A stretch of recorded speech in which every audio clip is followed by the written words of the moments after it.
Di balik layar kejutan besar, Madam Pang turun gunung dan bantu Indonesia tolak keras ronde. 4 kualifikasi Piala Dunia 2026 digelar di Arab dan Qatar, AFC. Sampai tak berkutik dan langsung pertimbangkan pindahkan venue ke Asia Tenggara. Apa alasan dibalik keputusan mengejutkan ini? Bagaimana reaksi Erick Thohir? Dan siapa sosok misterius yang diam-diam ikut lobi? Simak drama panasnya sekarang bikin dunia sepak bola Asia heboh. Bikin merinding, Patrick Kluivert. Tiba-tiba beri komentar khusus soal Stefano Lillipali. Pujian tinggi untuk sang senior, rendah hati yang diam-diam. Jadi kunci strategi timnas Indonesia. Disebut sebagai puzzle terakhir yang sempurnakan permainan Garuda. Apa rahasia peran Lillipali di balik layar? Simak pengakuan mengejutkan Kluivert dan momen haru yang tak terlihat kamera, bikin bangga dan emosional. Akhirnya terungkap, manajer timnas Indonesia bocorkan seragam tempur baru yang akan dipakai lawan Jepang. Desainnya bikin merinding penuh makna dan jadi simbol perjuangan Garuda. Dipakai pertama kali di laga pamungkas kualifikasi Piala Dunia 2026. Netizen heboh. Bukan cuma jersey, ini lambang kebangkitan bangsa. Wajib lihat detailnya dan dengarkan alasan di balik pemilihan warna dan motifnya. Tak disangka, legenda Inter Milan ini tiba-tiba tampil ngotot demi jadi starter lawan timnas Indonesia di Osaka. Jelang duel pamungkas kualifikasi Piala Dunia 2026, sang veteran kirim pesan penuh ambisi, "Saya belum habis." Aura persaingan memanas. Skuad Jepang bergejolak. Siapa sosoknya dan apa yang membuatnya terobsesi hadapi Garuda? Simak cerita penuh emosi dan tekad di balik ambisi sang legenda. Sebelum lanjut ke beritanya, jangan lupa untuk tekan tombol subscribe agar kamu tidak ketinggalan konten menarik lainnya dari channel Total Timnas. Di balik layar kejutan besar, Madam Pang turun gunung dan bantu Indonesia tolak keras ronde. 4 kualifikasi Piala Dunia 2026 digelar di Arab dan Qatar, AFC. Sampai tak berkutik dan langsung pertimbangkan pindahkan venue ke Asia Tenggara. Apa alasan dibalik keputusan mengejutkan ini? Bagaimana reaksi Erick Thohir? Dan siapa sosok misterius yang diam-diam ikut lobi? Simak drama panasnya sekarang bikin dunia sepak bola Asia heboh. Dominasi Arab dan Qatar di tubuh Konfederasi Sepak Bola Asia, AFC, akhirnya mendapat perlawanan frontal dan berani dari dua kekuatan yang tak lagi bisa dianggap sebelah mata, Indonesia dan Thailand. Dipimpin oleh Ketua PSSI Erick Thohir dan didampingi kekuatan diplomatik megah dari Madam Pang, Asia Tenggara kini bersatu melawan hegemoni yang sudah terlalu lama mencengkeram jantung sepak bola Asia. Saat kabar rencana penyelenggaraan seluruh pertandingan ronde 4 kualifikasi Piala Dunia 2026 di Arab Saudi dan Qatar mencuat ke publik, banyak negara diam. Tetapi tidak Indonesia. Tidak kali ini. PSSI dengan suara lantang menolak keras ide tersebut. Sebuah surat resmi langsung dikirim ke AFC, berisi protes dan permintaan untuk menghentikan praktik tidak adil yang secara terus-menerus memberi keuntungan pada kawasan Timur Tengah. Indonesia menyebutnya sebagai bentuk kolonialisme modern di lapangan sepak bola dan menyerukan AFC agar kembali kepada prinsip netralitas dan keadilan. Namun di balik layar, sebuah manuver besar tengah digerakkan. Madam Pang, Ketua Asosiasi Sepak Bola Thailand, muncul sebagai tokoh kunci. Wanita yang dikenal tegas, cerdas, dan dihormati di internal AFC ini menyatakan perang terbuka terhadap monopoli venue Timur Tengah. Kalau sepak bola Asia hanya digilir di Doha dan Riyadh, buat apa kita punya federasi kontinental? Lebih baik langsung pindahkan kantor AFC ke Gurun Pasir. Begitu kira-kira kata Madam Pang dengan tegas. Ucapan itu seperti tamparan keras ke wajah para pejabat AFC yang selama ini duduk nyaman dalam pelukan petrodolar. Selama bertahun-tahun, Arab Saudi dan Qatar mendikte arah sepak bola Asia. Dari hak siar, bidding tuan rumah, sampai wasit dan venue. Dan kini, ketika panggung besar menuju Piala Dunia kembali dipaksakan ke mereka, Asia Tenggara menyatakan, cukup. Dengan kekuatan jaringan ASEAN, semoga saja Madam Pang langsung menghubungi Federasi Sepak Bola Malaysia, Vietnam, Filipina, bahkan Jepang dan Korea Selatan. Hasilnya, gelombang tekanan diplomatik yang membuat AFC tak berkutik. Ancaman boikot halus mulai muncul, dan AFC sadar. Ini bukan lagi protes biasa. Ini pemberontakan. Di Indonesia, kabar keberanian ini mungkin akan langsung disambut antusias. Tagar hashtag lawan AFC dan hashtag Madam Pang Pahlawan ASEAN membanjiri media sosial. Publik bersorak bukan hanya karena peluang timnas Garuda terbuka lebih lebar jika bermain di kawasan Asia Tenggara, tapi karena kebanggaan bahwa Indonesia akhirnya berani menantang kekuasaan lama yang selama ini tak tersentuh. Sepak bola bukan hanya tentang lapangan, ini tentang keadilan, tentang harga diri. Kalau kita terus mengalah, jangan pernah berharap Asia Tenggara dihormati, kata seorang pendukung di media sosial. Kini, situasinya berubah 180 derajat. AFC, yang awalnya bersikukuh mempertahankan Arab dan Qatar sebagai tuan rumah, mulai melunak. Bocoran dari dalam menyebutkan bahwa Thailand dan Malaysia menjadi kandidat kuat tuan rumah netral ronde 4, bahkan ada wacana menggelar babak ini secara rotasi di beberapa negara ASEAN. Jika ini benar-benar terjadi, maka dunia akan menyaksikan.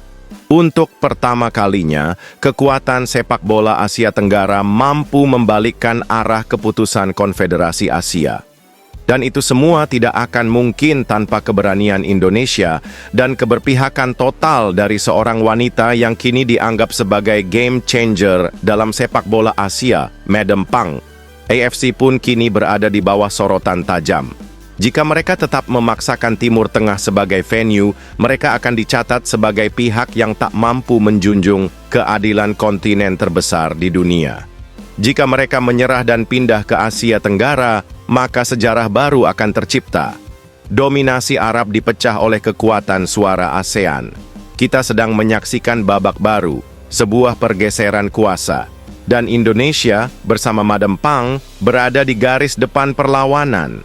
Karena Asia bukan milik Arab. Asia bukan hanya Qatar. Asia adalah Indonesia. Asia adalah Thailand. Asia adalah ASEAN.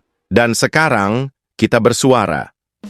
Bagaimana guys menurut kalian dengan langkah tegas kolaborasi PSSI dan Madam Pang dari Thailand untuk menolak tunduk kepada AFC sehingga ronde keempat diselenggarakan di kawasan Asia Tenggara? Apakah kalian setuju dengan hal tersebut? Coba tulis pendapat kalian pada komentar di bawah ini ya.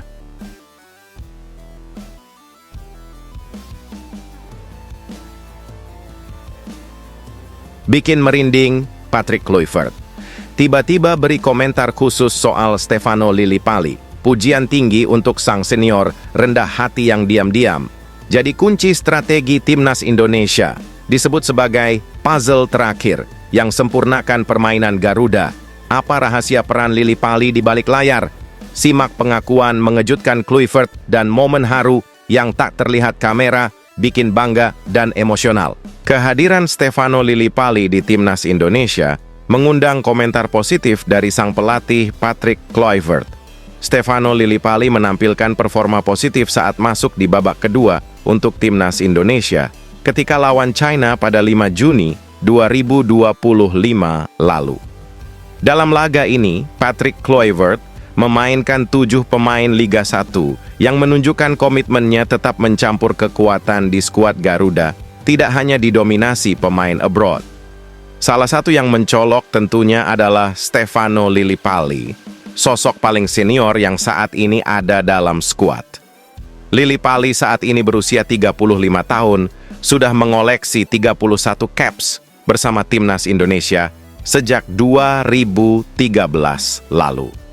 Sebagai sosok senior di tim, Stefano Lillipali menjadi penghubung yang baik dengan pemain-pemain muda. Dia pemain senior, dia fantastis dan menambah value dari tim, kata Patrick Kluivert dilansir bolasport.com dari ESPN Asia. Anda tahu kita harus mencampur antara pemain liga domestik dan pemain yang bermain di luar negeri. Dan itulah yang sedang saya cari. Semua pemain di sini memiliki puzzle kecil untuk disatukan ke puzzle besar, tambahnya. Kluivert juga menyatakan bila pemain yang bergabung di Timnas Indonesia pun tidak lebih besar daripada tim. Itulah mengapa saya mengatakan kepada semua pemain bahwa mereka harus rendah hati, ucap Kluivert. Hal itulah yang terpenting, tambahnya. Timnas Indonesia akan melawan Jepang dalam laga terakhir kualifikasi Piala Dunia 2026 putaran ketiga, Selasa, 10 Mei 2025. Setelah memainkan 7 pemain Liga 1, Patrick Kluivert bisa jadi akan kembali menurunkannya saat lawan Jepang. Buat saya yang paling penting pemain bisa menunjukkan kualitasnya, kata Patrick Kluivert setelah laga lawan China. Mau itu pemain naturalisasi atau pemain lokal tidak ada bedanya. Mau itu pemain naturalisasi atau pemain lokal tidak ada bedanya. Yang penting mereka punya peluang untuk bermain. Tidak ada yang berbeda, semuanya berdasarkan kemampuan pemain. Saya juga memberikan pemain lokal bermain karena mereka layak, imbuhnya.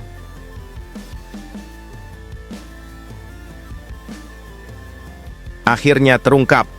Manajer Timnas Indonesia bocorkan seragam tempur baru yang akan dipakai lawan Jepang.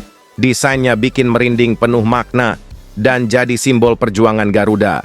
Dipakai pertama kali di laga pamungkas kualifikasi Piala Dunia 2026. Netizen heboh. Bukan cuma jersey, ini lambang kebangkitan bangsa. Wajib lihat detailnya dan dengarkan alasan di balik pemilihan warna dan motifnya.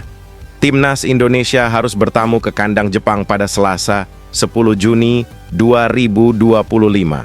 Ini merupakan laga terakhir Timnas Indonesia di putaran ketiga Grup C kualifikasi Piala Dunia 2026 zona Asia.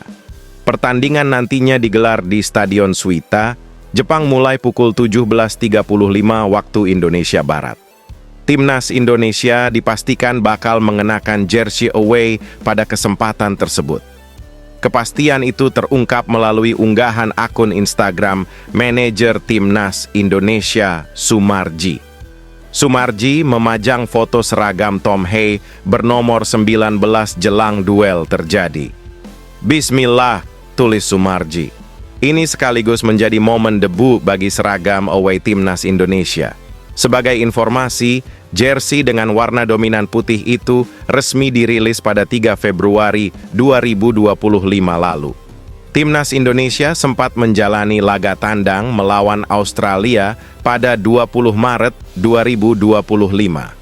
Namun, kala itu tim asuhan Patrick Kluivert memutuskan untuk mengenakan seragam kandang. Timnas Indonesia kemudian tak memiliki kesempatan mengenakan jersey away pada 2 laga selanjutnya. Pasalnya, skuad Garuda tampil sebagai tuan rumah. Rinciannya yakni menjamu Bahrain 25 Maret dan China 5 Juni. Sementara itu, Patrick Kluivert menatap laga melawan Jepang dengan optimis. Hal tersebut tak terlepas dari bekal bagus yang dimiliki Timnas Indonesia dalam 2 laga terakhirnya. Seperti yang diketahui, oleh Romeni DKK mampu menyapu bersih 2 laga terakhir dengan kemenangan. Rinciannya yakni mengalahkan Bahrain 1-0 dan China 1-0. Ya, kami tahu nanti bakal menghadapi tim yang sangat kuat. Kami memiliki hasil fantastis lawan China di kandang sendiri, jadi kami sangat percaya diri, kata Patrick Kluivert. Tetapi Jepang juga sangat percaya diri. Mereka bermain di kandang sendiri, dan kami mencoba yang terbaik demi hasil positif nanti, ucap Patrick Kluivert.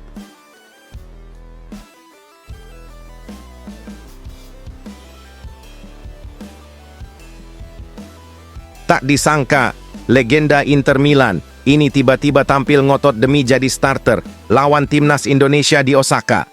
Jelang duel pamungkas kualifikasi Piala Dunia 2026, sang veteran kirim pesan penuh ambisi, "Saya belum habis."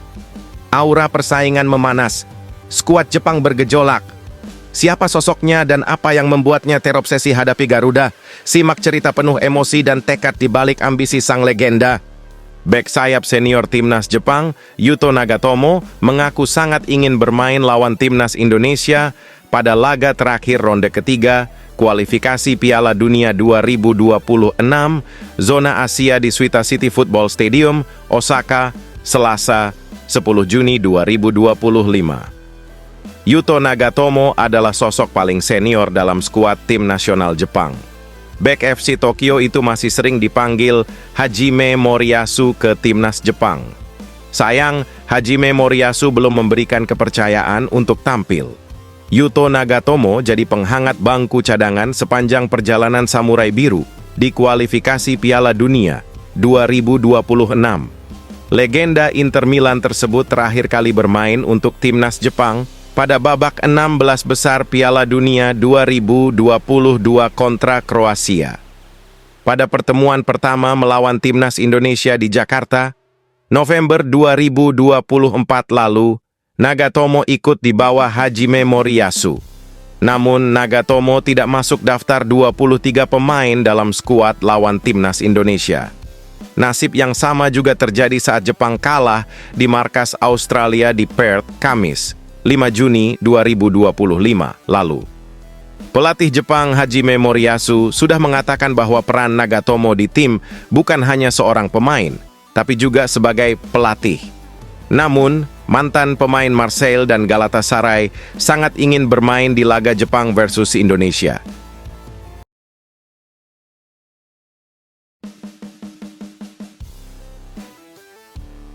Mengejutkan, Presiden RI Prabowo Subianto turun langsung, beri pesan khusus untuk skuad timnas Indonesia jelang laga pamungkas lawan Jepang.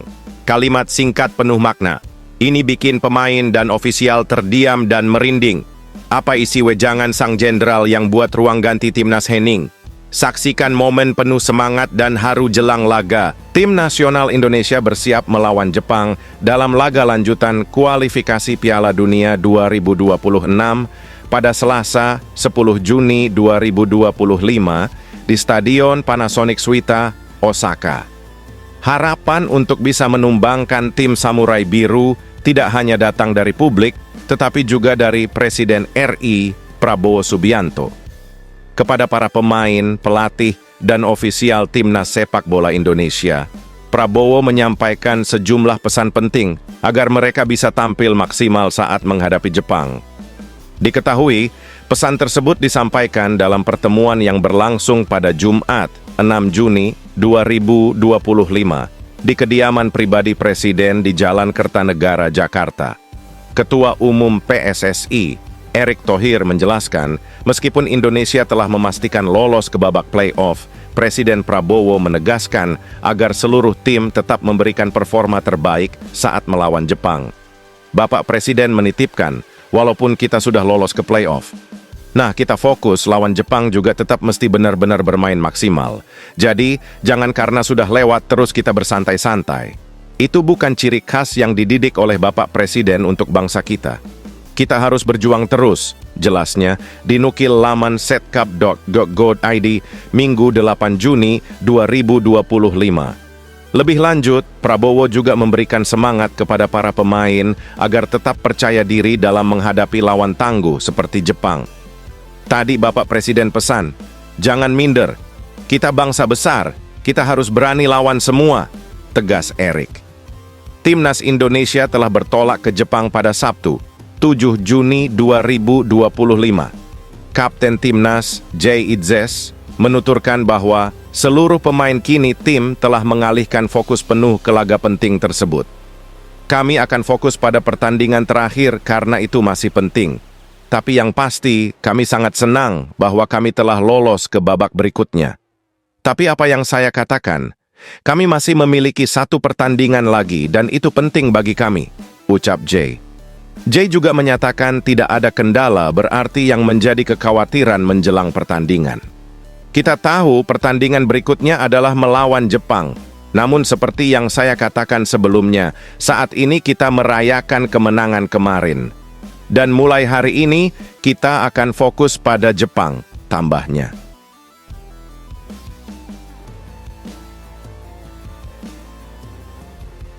Kabar mengejutkan bisa saja datang dari dunia sepak bola Asia. Federasi Sepak Bola Dunia FIFA kemungkinan secara resmi akan membatalkan kemenangan tim nasional Australia atas Jepang dengan skor 1-0 dalam laga lanjutan kualifikasi Piala Dunia 2026 zona Asia Grup C. Keputusan ini bisa saja diambil setelah terungkap bahwa Australia memainkan pemain yang dianggap tidak sah dalam pertandingan tersebut, yaitu Cameron Burgess. Ya, Burgess dianggap melanggar aturan FIFA karena pernah membela timnas Skotlandia U19 di ajang kualifikasi Piala Eropa U19 2014. Tak lama kemudian, ia tampil untuk timnas Australia U19 di Piala Asia U19 2014. Kedua turnamen tersebut merupakan kualifikasi untuk Piala Dunia U20 2015. Jadi, media-media internasional menganggap Australia telah melanggar aturan naturalisasi FIFA. Mereka ramai-ramai mendesak FIFA untuk menggelar penyelidikan dan mengajukan protes. Semoga saja FIFA menyatakan bahwa Burgess tidak memenuhi persyaratan administratif untuk tampil dalam laga tersebut dan keikutsertaannya dianggap sebagai pelanggaran terhadap regulasi kompetisi. Dengan temuan ini, FIFA mungkin akan memutuskan untuk memberikan kemenangan otomatis kepada Jepang dengan skor 3-0 sesuai ketentuan yang berlaku, serta menjatuhkan sanksi administratif kepada Federasi Sepak Bola Australia. Apabila benar, keputusan ini membawa perubahan signifikan pada klasemen Grup C Jepang yang semula kehilangan 3 poin kini kembali mendapatkan kemenangan, sementara Australia kehilangan 3 poin penting yang sebelumnya menempatkan mereka di posisi 2 klasemen. Hasil ini memicu dinamika baru dalam persaingan memperebutkan tiket lolos langsung ke Piala Dunia melalui ronde 3. Salah satu tim yang paling diuntungkan oleh perubahan ini adalah tim nasional Indonesia, dengan syarat dapat mengalahkan Jepang di laga terakhir grup dan berharap Australia bermain imbang dengan Arab Saudi. Indonesia kini memiliki peluang besar untuk melaju ke Piala Dunia 2026 zona Asia. Ini akan menjadi pencapaian historis, mengingat Indonesia belum pernah lolos ke tahap tersebut sepanjang sejarah partisipasi mereka di kualifikasi Piala Dunia. Saat ini, Indonesia berada di posisi keempat klasemen Grup C. Dengan tambahan 3 poin dari kemenangan melawan Jepang, Indonesia bisa menggeser Australia apabila FIFA menjatuhkan sanksi pengurangan poin kepada Australia, tergantung hasil pertandingan lain, dan mengamankan posisi 2 besar yang menjadi syarat lolos ke ronde berikutnya. Apabila benar, kabar ini pasti akan disambut dengan sukacita oleh Ketua Umum PSSI, Erick Thohir. Dalam pernyataan resminya, mungkin Erick akan mengungkapkan rasa syukur dan tekad kuat untuk memaksimalkan peluang ini. Ini adalah angin segar bagi sepak bola Indonesia. Tapi peluang ini hanya bisa kita manfaatkan kalau kita tetap fokus dan memberikan yang terbaik saat melawan Jepang nanti. Begitu kira-kira kata Erick. Ia juga menekankan pentingnya mental dan semangat juang pemain timnas. Kami percaya kepada pelatih dan para pemain. Ini adalah momen emas yang tidak boleh disia-siakan. Kami akan berjuang bersama untuk mengukir sejarah baru bagi sepak bola Indonesia. Lebih jauh, Erick menyatakan bahwa PSSI akan memberikan segala dukungan penuh untuk memastikan persiapan optimal jelang laga penentuan kontra Jepang, termasuk dari segi logistik, strategi, hingga motivasi tim. Pertandingan terakhir Indonesia melawan Jepang kini menjadi salah satu laga paling dinanti di Asia. Dengan tensi yang tinggi dan taruhan besar berupa tiket lolos Piala Dunia, semua mata akan tertuju pada performa skuad Garuda. Para penggemar pun mulai membanjiri media sosial dengan semangat dan dukungan untuk tim kesayangan mereka. Sementara itu, saat ini mungkin pihak Australia belum memberikan komentar resmi terkait keputusan FIFA, namun bisa saja nanti berbagai laporan menyebutkan mereka sedang menyusun banding. Meski begitu, pakar hukum olahraga menilai peluang banding diterima sangat kecil, mengingat aturan FIFA soal pemain ilegal bersifat mutlak. Bagaimana guys menurut kalian? Apakah kalian setuju FIFA selidiki Australia yang memainkan pemain ilegal saat melawan Jepang dan mengurangi jumlah poin Australia? Coba tulis pendapat kalian pada komentar di bawah ini ya.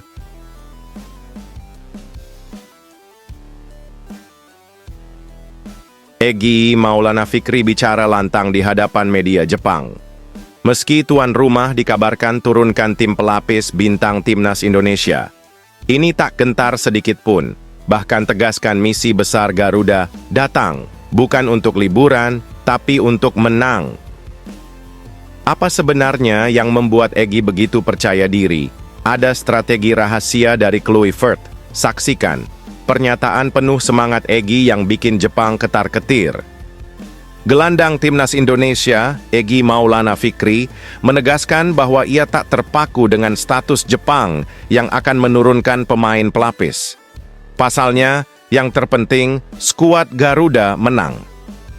Timnas Indonesia dijadwalkan akan menghadapi laga terakhir Grup C putaran ketiga kualifikasi Piala Dunia 2026 zona Asia.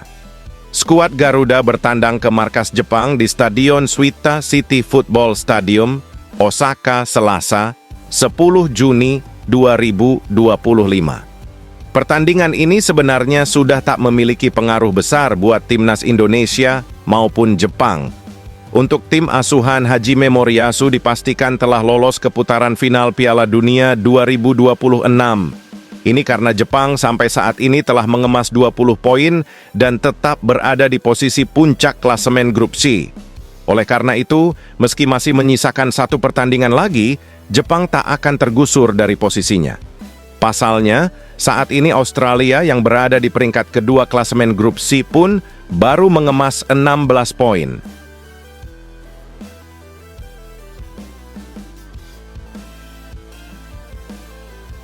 Lebih hebat dari yang dia bayangkan.